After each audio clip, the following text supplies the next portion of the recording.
Hello friends, welcome back. आज के हमारे टॉपिक जो कि हमारी नेशनल सिक्योरिटी, साथ ही साथ हमारे बेसिकली चाइल्ड केयर, साथ ही साथ जो हमारे ह्यूमन रिसोर्सेज हैं, हमारे सिटीजन्स हैं, उनकी सेफ्टी से रिलेटेड, उनके डेवलपमेंट से रिलेटेड, उनके एक्सप्लॉयटेशन को हटाने से रिलेटेड जो टॉपिक है कि किस तरीके से ह्यूमन ट्रैफिकिंग का जो इशू है इंडिया में पैंडेमिक की वजह से और ज्यादा बढ़ता हुआ दिखाई दे रहा है। क्या इंपॉर्टेंट स्टेप्स लिए जा सकते हैं, क्या वो रीजंस हैं जिसकी वजह से ये अपटिक हमें दिखाई देता है, खासतौर से बेसिकली चाइल्ड ट्रैफिकिंग को रिलेटेड। क्या वो नए ड्राफ्ट प्रोविजंस गवर्नमेंट इस प्रोसेस में है कि कैसे जो प्रोविजंस है ट्रैफिकिंग के अगेंस्ट उनको और ज्यादा स्ट्रिक्ट बनाया जाए ताकि ट्रैफिकिंग के इशू को इंडिया में इफेक्टिवली टैकल किया जा सके। तो सबसे पहले ये टॉपिक न्यूज में क्यों बना रहा? जुलाई 30 को सेलिब्रेट किया जाता है United Nations world day against trafficking in persons. और अगर इंडिया का हम कुछ डेटा देख लें तो अप्रैल 2020 और जून 2021 रफली एक साल के पीरियड में रफली 9000 जो बच्चे हैं, चिल्ड्रन हैं, उनको रेस्क्यू किया गया, जिनको ट्रैफिक किया गया था एज बेसिकली चाइल्ड लेबर। ये डेटा मिलता है child rights non government organisations के द्वारा। इसका मतलब कि अगर आप पर डे ट्रैफिकिंग देख लें, खासतौर से हमारे चिल्ड्रन की, बच्चों की, तो पर डे 21 से भी ज्यादा children over last 15 month traffic किए हुए दिखाई देते हैं। जो चाइल्ड लाइन इंडिया हेल्पलाइन है, इसको पिछले 10 महीने में 44 लाख डिस्ट्रेस कॉल्स रिसीव हुए, जिसमें हो सकता है कि बच्चों को ट्रैफिकिंग के लिए किसी ना किसी तरीके से कोई ना कोई इंड्यूस कर रहा होगा। पिछले साल में 2000 से भी ज्यादा बच्चे हैं जो शेल्टर होम्स में बेसिकली रीसेटल किए गए हैं और 800 से भी ज्यादा ऐसे बच्चे हैं जो हजार्डस वर्किंग कंडीशंस हैं, वहां से उनको रेस्क्यू करके उनको रिहेबिलिट करवाया गया है। किस वजह से ये ट्रैफिकिंग बढ़ती हुई दिखाई देती है? क्यों ये वल्नरेबिलिटी बेसिकली बढ़ती हुई दिखाई देती है?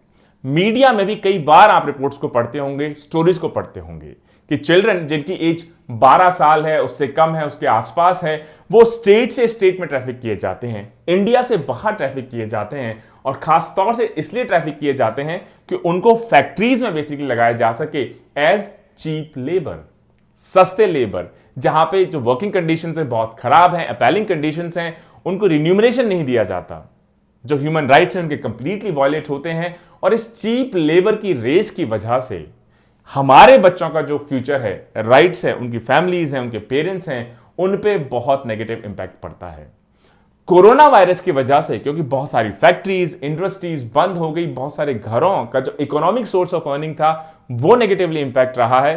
तो दोनों तरफ से डबल वैमी बेसिकली रही कि एक तरफ तो ऐसी इंडस्ट्रीज जो बंद रही पेंडेमिक की वजह से, अब वो कोशिश कर रही हैं कि उनका जो लॉस हुआ उसको किस तरीके से रिकवर किया जाए, बच्चों को एम्प्लॉय करके चीप लेबर की तरह, ताकि उन्हें ज्यादा वेजेस ना देनी पड़े। वहीं ऐसे गरीब फैमिलीज, ऐसे गरीब परिवार जो एक्चुअली इस पेंडेमिक की वजह से बहुत नेगेटिवली हिट हुए हैं, जिनका जो इकोनॉमिक सोर्सेज ऑफ अर्निंग है वो नेगेटिवली हिट हुआ है, वो अब शायद उतनी स्ट्रांग पोजीशन में नहीं है अपने बच्चों को प्रोटेक्ट करने में या बच्चों को रोक पाने में ट्रैफिकिंग के थ्रू, क्योंकि खुद की ही इकोनॉमिक सोशो कंडीशन काफी ज्यादा खराब हो चुकी है पिछले 2 साल के पैंडेमिक इंपैक्ट की वजह से। नवंबर 2020 की अगर हम बात कर लें तो बिहार से राजस्थान जब ट्रैफिक हो रहे थे, कुछ बच्चे जिनकी एज 12 से 16 साल थी, उसमें से 4 बच्चे बेसिकली की डेथ हो गई और वो काफी नेशनल मीडिया में भी बना रहा। बहुत सारे बच्चों में ये जो बच्चे ट्रैफिक किए जा रहे थे बिहार से राजस्थान चाइल्ड लेबर की तरह काम करवाने के लिए, बहुत से बच्चों की बॉडीज पे सीवियर बीटिंग के मार्क्स भी दिखाई देते हैं। इसका एक और नेगेटिव इंपैक्ट है कि ये जो पेंडेमिक रहा, फैक्ट्रीज इनको चाहती हैं लेबर, चीप लेबर के रूप में यूज करना। जो इकोनॉमिकली सोशली वीकर सेक्शंस हैं वो अपने बच्चों को प्रोटेक्ट नहीं कर पा रही हैं। तो एक तो ट्रैफिकिंग बढ़ गया है, दूसरा चाइल्ड मैरिजेस भी बेसिकली एकदम से इंक्रीज होती हुई, बढ़ती हुई दिखाई देती हैं। ऐसा लगता है कि अप्रैल और अगस्त 2020 के बीच में 10,000 से भी ज्यादा केसेस को ट्रैक किया गया है चाइल्ड मैरिजेस के। अगर हम एमपी की बात कर लें तो अप्रैल और मई 2021 में 391 से भी ज्यादा चाइल्ड मैरिजेस को रुकवाया गया है। उड़ीसा में अगर हम देख लें तो 726 चाइल्ड मैरिजेस को रुकवाया गया है जनवरी से मई 2021 के बीच में। दोस्तों, एक चाइल्ड राइट्स एनजीओ जो एक्चुअली बहुत क्लोजली वर्क करती है, Delhi commission for protection of child rights, उन्होंने जो ये रैम्पेंट चाइल्ड लेबर फिर से बढ़ता हुआ दिखाई दे रहा है, जिसकी वजह से ह्यूमन ट्रैफिकिंग, चाइल्ड मैरिजेस या फिर फैमिलीज पेरेंट्स, सभी पे नेगेटिव इंपैक्ट दिखाई दे रहा है। इसके बारे में बड़े कुछ इंटरेस्टिंग फैक्ट्स प्रेजेंट किए हैं। इन्होंने कहा है क्योंकि वायरस है जिसकी वजह से loss of income, economic crisis generate हुआ है, जिसकी वजह से जो फैमिलीज हैं उनकी जो कैपेसिटी है अपने बच्चों की केयर करने में या child care in medium and long term, वो काफी रिड्यूस हो गई है। इसकी वजह से बच्चों की जो पेरेंटल केयर है वो कम होती हुई दिखाई देती है और कुछ केसेस में loss of parental care due to death, illness और separation of their family members या उनके पेरेंट्स, हो सकता है माइग्रेशन की वजह से पेरेंट्स कहीं चले गए हों, बच्चे कहीं चले गए हों, तो बच्चों का ध्यान रखने की जो कैपेसिटी है of an average house hold, particularly जो सोशली इकोनॉमिकली वीकर सेक्शंस हैं, उनको कहीं ज्यादा नेगेटिवली ये इंपैक्ट कर रहा है। ये सारी चीजें और भी ज्यादा कंपाउंड हो जाती हैं, बढ़ जाती हैं, क्योंकि जो हमारे चेक्स रहे हैं जिससे हम चाइल्ड लेबर को रोक सकें, चाइल्ड मैरिज को रोक सकें, जो हमारे लॉज पहले से इनेक्टेड हैं, उनके एनफोर्समेंट में भी हो सकता है कहीं ना कहीं ढिलाई दिखाई देती हो दोस्तों।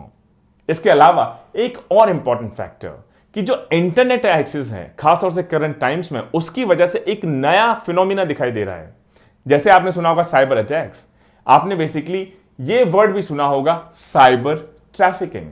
इसका मतलब अगर अगस्त 2020 की रिपोर्ट देख लें तो चाइल्ड राइट ग्रुप्स जो इंडिया में है वो एक बड़ा नया पॉपुलर सोशल मीडिया प्लेटफॉर्म्स के थ्रू, फ्री मैसेजिंग एप्स के थ्रू कैसे यंग पीपल, कैसे बच्चों को कांटेक्ट किया जाता है, उनको कैसे बहलाया फुसलाया जाता है, उनको बेसिकली इंड्यूस किया जाता है कि आप अट्रैक्ट हों और उनका प्राइमरी जो बेसिकली इंड्यूसमेंट होता है वो होता है कि आपको जॉब दिलवाया जाएगा। उनकी फैमिलीज को भी बेसिकली यही कहा जाता है कि आपको जॉब दिलवाया जाएगा और ये जो मिडिल मैन है ये उन बच्चों को, उनके फैमिलीज को एम्प्लॉयमेंट ऑफर करने के प्रोटेक्ट को यूज करके ट्रैफिकिंग करना शुरू कर देते हैं।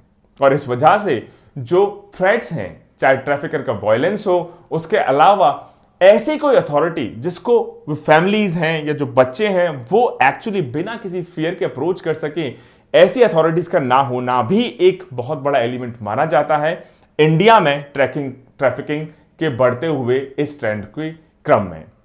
पुलिस स्टेशन पर जाने से बहुत सारे बच्चे, बहुत सारी फैमिलीज, बहुत सारे पेरेंट्स हो सकता है घबराते हों, क्योंकि बहुत लोगों का यह भी एलिगेशन है कि कहीं ना कहीं लोकल अथॉरिटीज हो सकता है या पुलिस हो सकती है इन ट्रैफिकर्स के साथ बेसिकली मिली होती हों। तो अगर हम उनके पास जाएंगे, उनको अप्रोच करेंगे, तो हमारी हेल्प के बजाय हो सकता है हमको और नुकसान पहुंचाया जाए। एक रिपोर्ट हाल ही में पब्लिश हुई है United Nations office on drugs and crime, उन्होंने बहुत क्लियरली कहा है कि सिर्फ इंडिया ऐसा कंट्री नहीं है जहां पर ये ट्रैफिकिंग का फिनोमेना बढ़ता हुआ दिखाई दे रहा है पैंडेमिक की वजह से। इनफैक्ट जो ट्रैफिकर्स हैं अब वो एडवांटेज ले रहे हैं, जो लॉस ऑफ लाइवलीहुड है उसके साथ वो भी कोशिश कर रहे हैं कि क्योंकि अब अनएम्प्लॉयमेंट बढ़ता जा रहा है, फैक्ट्रीज बंद हो गई हैं, वेजेस कम हो गई हैं, बहुत सारे बच्चे, पेरेंट्स, फैमिलीज अब शायद ज्यादा टाइम स्पेंड कर रहे हो ऑनलाइन, और ऑनलाइन जो ट्रैप्स बेसिकली ले किए गए हैं या इंड्यूसमेंट्स दिए गए हैं, एडवर्टाइजिंग या फॉल्स एडवर्टाइजिंग है, जॉब्स का सोशल मीडिया पे, प्लेटफॉर्म्स पे एक्सेट्रा, उसमें शायद वो उस ट्रैप में फंसते चले जा रहे हों। एक और मेजर इशू, पैंडेमिक का क्या इंपैक्ट रहा, साइबर ट्रैफिकिंग का क्या इंपैक्ट रहा, लॉस का क्या इंपैक्ट रहा, साथ ही साथ एक ऐसी अथॉरिटी का ना होना जिसको फियरलेसली लोग अप्रोच कर सकें अगर ट्रैफिकिंग के कोई शिकार होता है, सस्पेक्ट बेसिकली होता है। इसके अलावा डेटा जो हमारा है, जो एक्चुअली ट्रैफिकिंग के नंबर्स को प्रॉपरली एड्रेस कर सके या ट्रैक कर सके, उसमें जो गैप्स हैं वो भी एक बहुत बड़ा इशू है इंडिया के सामने। इनफैक्ट गवर्नमेंट ऑफ इंडिया ने पार्लियामेंट में मार्च 2021 में एडमिट किया कि हमारी गवर्नमेंट एज सच कोई integrated national level data base maintain नहीं करते हैं जिससे साइबर ट्रैफिकिंग के केसेस को बेसिकली इंटीग्रेटेड तरीके से एक्यूमुलेट किया जा सके। बहुत सारी स्कीम्स लॉन्च की हैं मिनिस्ट्री ऑफ होम अफेयर्स ने कि किस तरीके से इन्वेस्टिगेशन को बेटर किया जाए, या जो साइबर क्राइम्स हैं, साइबर ट्रैफिकिंग के केसेस हैं, उसमें प्रोसिक्यूशन को कैसे बेटर किया जाए, लेकिन उनकी एक्चुअली क्या इफेक्टिवनेस है ग्राउंड पे, जमीनी स्तर पे, इस पे बहुत सारे क्वेश्चन मार्क अभी भी हैं दोस्तों। अगर आप इंटरनेशनल रिकॉग्निशन की बात देख लें तो यूएस डिपार्टमेंट ऑफ स्टेट के हिसाब से इंडिया अभी भी एक टायर 2 कंट्री की तरह कैटेगराइज्ड है in its report on global human trafficking. और टायर 2 का मतलब है कि एक्चुअली वहां उस कंट्री की गवर्नमेंट अभी भी फुली जो मिनिमम स्टैंडर्ड है यूएस और इंटरनेशनल लॉ में ट्रैफिकिंग के अगेंस्ट या ट्रैफिकिंग को एलिमिनेट करने के लिए उनको पूरी तरह फुलफिल नहीं करते, लेकिन वहां की गवर्नमेंट्स सीरियस एफर्ट्स डालने की कोशिश जरूर कर रही हैं। इसके अलावा जो एंटी ह्यूमन ट्रैफिकिंग यूनिट्स हैं, जिनको AHTUs कहा जाता है, इनके इंप्लीमेंटेशन को लेकर भी लगातार सवाल उठते आ रहे हैं। जो एंटी ह्यूमन ट्रैफिकिंग यूनिट्स हैं या AHTUs हैं, ये specialized district level task forces होती हैं, जिसमें पुलिस बेसिकली पर्सनल होते हैं, गवर्नमेंट ऑफिशियल्स होते हैं। और 2010 में रिकमेंडेशन थी कि एक्चुअली पूरे कंट्री में कम से कम 330 AHTUs या एंटी ह्यूमन ट्रैफिकिंग यूनिट्स को ऑपरेशनलाइज किया जाएगा।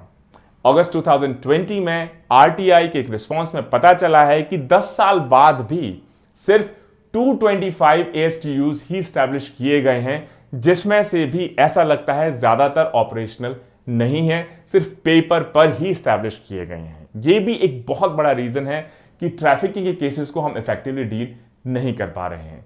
साथ ही साथ जो AHTUs हैं, ये जहां पे स्टैब्लिश भी हैं, शायद वहां पे प्रॉपर्ली स्टाफ नहीं है, फंडिंग नहीं है। अगर इनको प्रॉपर्ली स्टाफ कर दें, फंड कर दें, तो AHTUs एक बहुत crucial ground level data gathering और उसके अलावा ट्रैफिकिंग का क्या पैटर्न है डिफरेंट सिटीज में, डिफरेंट डिस्ट्रिक्ट्स में, डिफरेंट स्टेट्स, उसके बारे में बहुत वैल्यूएबल इंफॉर्मेशन हमको दे सकते हैं। और इस इंफॉर्मेशन को एनालाइज करके हमारी जो कम्युनिटी बेस्ड अवेयरनेस है या विजिलेंस एक्टिविटीज हैं, इनको हम स्ट्रेंथन कर सकते हैं। नाइजीरिया, अफ्रीका में भी कुछ ऐसे इंटरेस्टिंग ग्लोबल प्रैक्टिसेस इंप्लीमेंट किए गए हैं जिनके बहुत एनकरेजिंग रिजल्ट्स देखे गए हैं दोस्तों। तो क्यों ना, अगर कोई अच्छी चीज किसी और कॉन्टिनेंट, किसी और कंट्री में हुई है, तो उसको इंडिया में भी लागू करवाने की कोशिश की जाए। इसके अलावा हमें एजुकेशन को और सेफ एम्प्लॉयमेंट अपॉर्चुनिटीज क्रिएट करने को भी सब्सिडाइज करना होगा, इंसेंटिवाइज करना होगा। अब लास्ट में एक डिस्कशन हो जाए, जो नया ड्राफ्ट एंटी ट्रैफिकिंग बिल है और क्या जुडिशियल इश्यूज हैं, क्या इसके की प्रोविजंस गवर्नमेंट लाने की कोशिश कर रही है। अब गवर्नमेंट ने एक्चुअली एक नया draft anti trafficking bill propose किया है और इसमें गवर्नमेंट का कहना है कि बहुत सारे केसेस में, रेयर केसेस में, क्यों ना डेथ पेनल्टी को भी एक ऑप्शन के रूप में अब इंसर्ट किया जाए। लेकिन क्रिटिक्स का कहना है कि जहां तक पॉलिसी की बात है, इंडिया में ऑलरेडी एंटी ट्रैफिकिंग पॉलिसीज या रूल्स की कोई कमी नहीं है। अगर कमी है तो उनके प्रॉपर इंप्लीमेंटेशन की। तो आप एक और नया रूल ले भी आएंगे, लेकिन उसका भी इंप्लीमेंटेशन वैसा ही होगा जैसा कि पिछले रूल्स का है, तो फिर ऐसे नए नए रूल्स बनाने का क्या फायदा। क्यों ना अब एक्चुअली रूल ऐसे लाए जाएं, बिल्स के प्रोविजन ऐसे हों जिसमें उनके ग्राउंड लेवल इंप्लीमेंटेशन पे ज्यादा फोकस किया जाए। साथ ही साथ agency such as National Investigation Agency, इनको भी इस पूरे प्रॉब्लम सॉल्विंग का एक्चुअली एक पार्ट बनाया जाए। तो आप डेथ पेनल्टी के प्रोविजन दे भी देंगे, लेकिन ये वर्ड ओवर क्लियर हो चुका है कि ज्यादा स्ट्रिंजेंट लॉज या ज्यादा मजबूत कानून या ज्यादा कठोर बेसिकली दंड अगर वो होगा, चाहे डेथ पेनल्टी ही क्यों ना हो, उसका क्राइम पे बहुत ज्यादा फर्क नहीं पड़ता। ड्राफ्ट बिल में यह भी कहा है कि जो AHTUs हैं या कमिटीज हैं, उनको national level, state level, district level पे बेसिकली ऑपरेशनल किया जाएगा। साथ ही साथ यह भी कहा गया है कि इनको प्रॉपर फंड किया जाएगा, इनको स्टाफ किया जाएगा। लेकिन क्वेश्चन मार्क वहीं उठता है कि अगर हम लेजिस्लेट तो कर देंगे, लेकिन एक्चुअली अगर पॉलिटिकल विल नहीं है इनको इंप्लीमेंट करने की और ग्राउंड लेवल पे इनका इंप्लीमेंटेशन रियल नहीं है, तो ऐसे नए लॉज का कोई फायदा नहीं है। इसके अलावा हमें स्पेशल अटेंशन देनी होगी कि जो प्रोसिक्यूटर्स हैं, साथ ही साथ जो जजेस हैं, जो ट्रैफिकिंग केसेस को डील करते हैं, उनके सामने क्या इश्यूज हैं। कुछ डेटा देखते हैं। 2019 का अगर आप डेटा देख लें तो एक्चुअली सिर्फ 140 एक्विटल्स हुए, 140 लोगों को बरी कर दिया गया और सिर्फ 38 कन्विक्शंस हुए। मतलब एक्चुअली 1/3 से भी कम कन्विक्शन रेट है। इसका मतलब कहीं ना कहीं हो सकता है हमारे इन्वेस्टिगेशन में फेलियर हो, डेटा गैदरिंग में फेलियर हो, एविडेंस गैदरिंग में फेलियर हो। इसके अलावा जो कोर्ट्स हैं बहुत लंबा टाइम लेते हैं ऐसे केसेस को डिसाइड करने में। तो क्यों ना हम fast track courts basically establish करें, प्रॉपर केस मैनेजमेंट पे फोकस करें। साथ ही साथ जो ट्रायल सालों साल चलते रहते हैं और कई बार जो विक्टिम्स होते हैं वो इतना थक जाते हैं इस लेंदी जुडिशियल प्रोसेस की वजह से। अगर आप हमारा जुडिशियल रिफॉर्म्स का लेक्चर देखेंगे तो इंडिया में आज की तारीख में 4.5 करोड़ से भी ज्यादा, more than 4.5 crore court cases are still pending with the courts, और एक एवरेज केस को रफली 10 साल से ज्यादा लग जाते हैं सेटल होने में सिर्फ पहले जुडिशियल लेवल पे।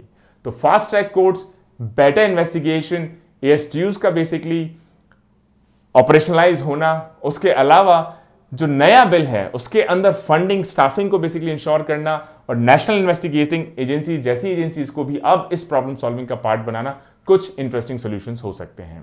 इसके अलावा एक बहुत बड़ा इशू यह भी है कि जो साइकोलॉजिकल काउंसलिंग होनी चाहिए ऐसे विक्टिम्स की, वो अभी टोटली एब्सेंट है। साथ ही साथ इनको जो कॉम्पनसेशन मिलना चाहिए वो भी रिन्यूमरेटिव नहीं है। तो बहुत सारे बच्चे हो सकता है सिर्फ डर की वजह से, या इवन अडल्ट्स या विमेन जिनको ट्रैफिक किया जाता है, वो डर की वजह से, बिना किसी इंसेंटिव की वजह से, लेंदी बेसिकली कोर्ट केसेस की वजह से, या कोई प्रॉपर फोरम ना होने की वजह से अपने इश्यूज को प्रॉपरली रख नहीं पाते हों। और ज्यादातर जो विक्टिम्स हैं ये किस टाइप की कम्युनिटीज से बेसिकली ट्रैफिक किए जाते होंगे? ज्यादातर लो इनकम कम्युनिटीज हैं, जो गरीब हैं, सोशली बैकवर्ड हैं, इकोनॉमिकली बैकवर्ड हैं। उन कम्युनिटी से ज्यादातर बच्चे या फैमिली मेंबर्स या विमेन को ट्रैफिक किया जाता है दोस्तों। तो कहीं ना कहीं हमारा जो फेलियर रहा है, हमारी एग्जिस्टिंग इंस्टीट्यूशनल मैकेनिज्म, उसको हमें ठीक करना होगा। बेटर लॉस तो लाने ही होंगे, लेकिन ज्यादा इंपॉर्टेंट होगा कि मल्टी एजेंसी कोऑर्डिनेशन के साथ हमें अपनी जुडिशियल प्रोसेस को रिफॉर्म करना होगा, फास्ट ट्रैक कोर्ट्स को लाना होगा, बेटर केस मैनेजमेंट करना होगा, प्रोसिक्यूटर्स को एम्पावर करना होगा, इन्वेस्टिगेशन को बेटर करना होगा, और उसके अलावा जो इंटरनेशनल एजेंसीज हैं उनके साथ बेटर कोऑर्डिनेट करना होगा। एएसटीयूज को ऑपरेशनलाइज करना होगा, स्टाफिंग करनी होगी, फंडिंग करनी होगी। ये कुछ initial steps India as a country ले सकता है ह्यूमन ट्रैफिकिंग, खासतौर से चाइल्ड ट्रैफिकिंग के इशू को एड्रेस करने के लिए। Stay tuned. जय हिंद, जय भारत।